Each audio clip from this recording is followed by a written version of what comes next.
Fala galera, eu sou o professor Tiago e você está no Fazendo as Contas. Esse é o nosso segundo vídeo da nossa série sobre frações. Então nós já tivemos um primeiro vídeo onde nós falamos sobre o significado das frações, os termos das frações e agora nós vamos falar sobre as frações equivalentes. Então veja bem, esse é um assunto muito importante, ok?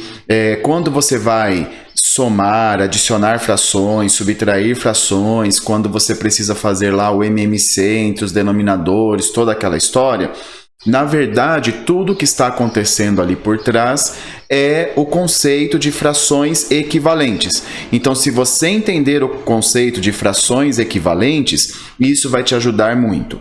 Uma outra coisa também é sobre a simplificação das frações. Então, simplificar frações também é um processo onde nós encontramos frações equivalentes, tá bom? Então, vamos embora lá para esse vídeo muito importante.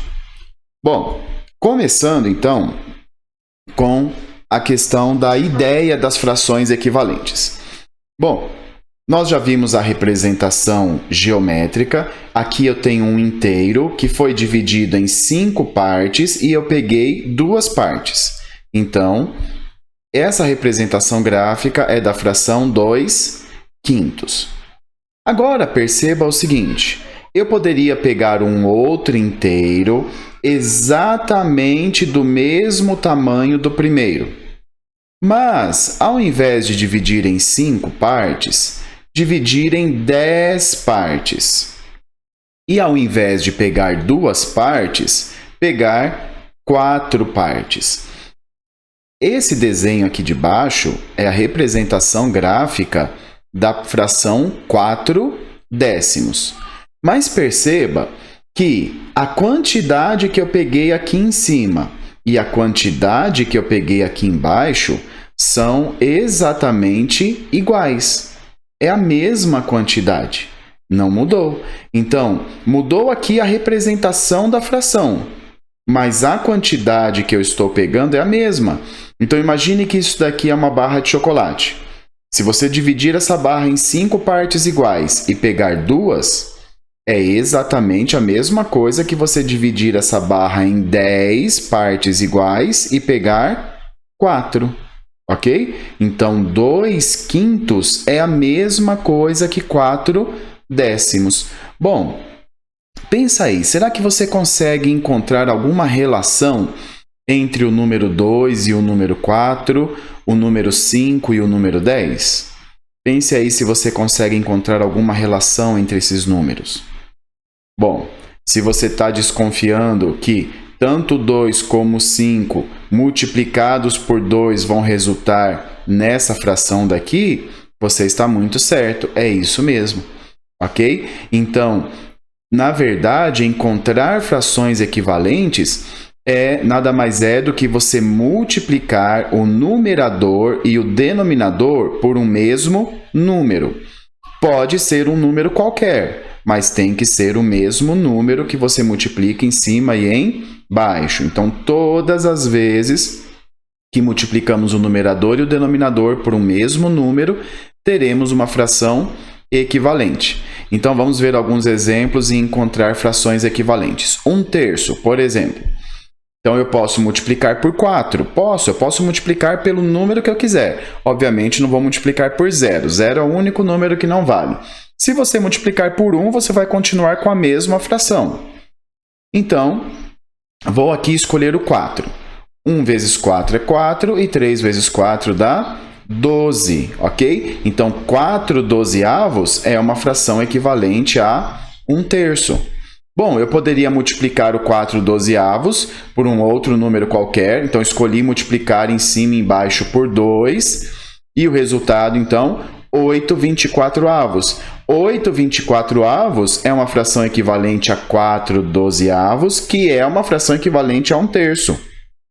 Todas essas 3 representações são equivalentes da mesma porção.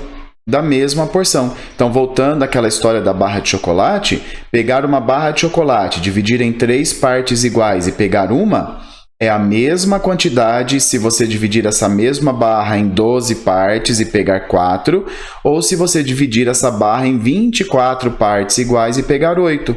Você estará com a mesma quantidade. Vamos ver um outro exemplo aqui, 4 quintos. Então, vamos multiplicar em cima e embaixo por 3, por exemplo. Então, eu tenho a fração 12 quinzeavos. Essa é uma fração equivalente a 4 quintos. Bom, eu posso continuar multiplicando, mas ao invés de fazer como eu fiz aqui em cima, multiplicar, por exemplo, o resultado, eu posso continuar multiplicando a primeira fração. Então, eu vou multiplicar 4 quintos agora, não por 3, mas por 4. Então, eu vou fazer 4 vezes 4 e 5 vezes 4. 4 vezes 4, 16. 5 vezes 4, 20. Ok? Então, para nós encontrarmos frações equivalentes, basta multiplicarmos em cima e embaixo por um mesmo número. E o que é importante que eu preciso que você tenha entendido, que essa fração, 16 vinteavos, representa exatamente a mesma porção da fração 12 quinzeavos, que representa a mesma fração, a mesma porção da fração 4 quintos. Tá bom? Bom, nós estamos multiplicando, mas você pode, de repente, pensar assim, e se eu fizer o processo inverso? Se ao invés de multiplicar em cima e embaixo por um mesmo número, e se eu dividir em cima e embaixo por um mesmo número, dá certo? Eu encontro uma fração equivalente? Sim. Então, vamos pegar aqui o 18 vinteavos. Tanto 18 como 20 tem como divisor comum o 2. O 2 é um divisor do 18 e também um divisor do 20. Então, eu posso dividir o 18 por 2 e o 20 por 2. Isso quer dizer que o 9 décimos é uma fração equivalente a 18 vinteavos? Sim, é uma fração equivalente a 18 vinteavos. Então, esse processo de nós dividirmos uma fração em cima e embaixo por um mesmo número, nós chamamos de simplificação de frações. Um processo muito importante. Então, é muito comum os alunos perguntarem assim, professor, precisa simplificar a fração? Então, veja bem, você sempre vai optar pela fração simplificada.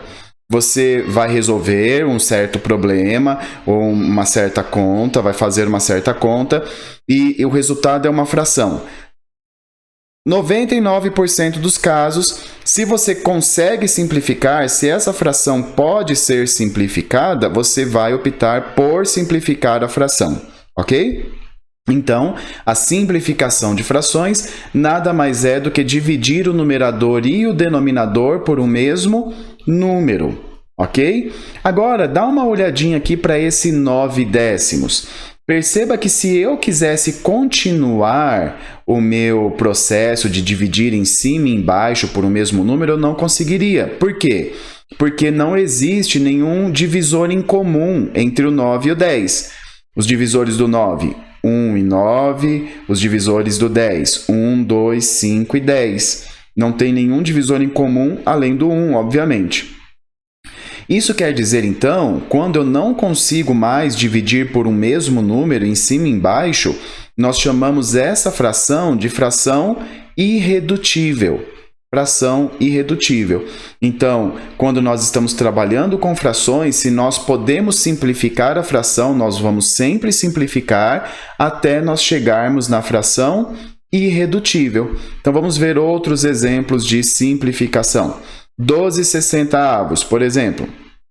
Um divisor em comum entre o 12 e o 60, o 2. Então, começa dividindo por 2. 12 dividido por 2, 6. 60 dividido por 2, 30. 6 trintaavos. Eu consigo ainda fazer mais divisões? Consigo. Eu consigo dividir em cima e embaixo por 2, por exemplo. Então, vou dividir novamente por 2. Resultado, 3 quinzeavos. Outra fração equivalente. Dá para eu simplificar ainda mais essa fração? Bom, já não dá mais para dividir em cima e embaixo por 2, mas eu tenho que ver se eu posso dividir por outros números. Por exemplo, dá para dividir em cima e embaixo por 3? Dá, não é? O 3 é divisor do 15. Então, vou dividir em cima e embaixo por 3 e eu vou ter, então, como resposta 1/5. Essa fração agora não tem mais divisores em comum, né? O numerador e o denominador não têm divisores em comum. Então, eu estou com a fração que nós chamamos de irredutível. 1/5 é a fração irredutível de 12/60. Outro exemplo, 70/245. Bom, não dá para dividir por 2 em cima e embaixo, porque o 245 não é divisível por 2. Mas dá, por exemplo, para dividir por 5, não é? O 70 dividido por 5 dá 14 e o 245 dividido por 5 dá 49. E aí, tem algum número ainda que eu possa dividir o 14 e o 49? Sim, o 7. Né? Então, eu posso dividir 14 por 7, que dá 2, e 49 por 7, que dá 7. 2/7. Agora, eu já não tenho mais nenhum divisor em comum entre 2 e 7. Então, 2/7 é uma fração irredutível. Irredutível. É claro que nessa fração de cima, por exemplo, em qualquer uma, né? 12/60, vou pegar esse exemplo. Se você quisesse, você poderia dividir direto por 12. Você não precisaria passar por todo esse processo de dividir por 2, depois por 2 e depois por 3. Você poderia dividir por 12 de uma vez só e já encontrar a fração irredutível. Porém, não há nenhum problema de você ir dividindo aos poucos, como nós fizemos em cima. O importante é você conseguir chegar na fração irredutível, ok? Pessoal, então é o seguinte, ó. Coisas que são muito importantes. Quando nós falamos sobre a simplificação, frações equivalentes, um assunto que sempre volta e é muito importante para os alunos de matemática é o domínio da tabuada, não é? Então, assim, você tem que ficar craque na tabuada, estude a tabuada, não é? A tabuada é muito útil, a tabuada é uma das suas melhores amigas da matemática e quanto mais você tiver domínio da tabuada, mais fácil as coisas vão ficando para você, ok? Se por acaso você esqueceu esse conceito de divisor comum, múltiplos e divisores, eu vou deixar o link do vídeo aqui na descrição. Ok? Se ficou alguma dúvida, escreva aí nos comentários. Se esse vídeo te ajudou, deixa o seu like. Se você não é inscrito, se inscreva no canal e nós nos vemos nos próximos, beleza? Um abraço, tchau, tchau, valeu!